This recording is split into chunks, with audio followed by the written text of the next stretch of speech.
Ini March 14, nakasangpeten iti Pilipinas ti Bangkay di caregiver a pimmusay gapu iti missile attack ijay Tel Aviv, Israel. Ang napasamak iti February 28 gapu iti rimswa gubat iti nagbaitan tinagtipo na puwersa ti Israel ken United States of America kontra iti Iran ijay Middle East.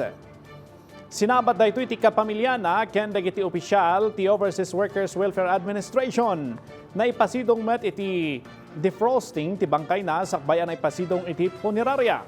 Makita iti daytoy a video ti sitwasyon iti barangay poblasyon Basista Pangasinan. No sa dino malamayan ti Bangkay ni De Vera.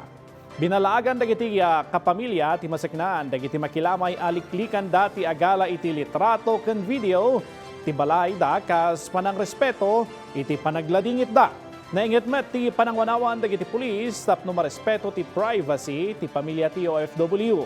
Impasigurado met ti OWA ken DMW ti panangipaayda iti suporta iti pamilya ti pimmusay nga OFW.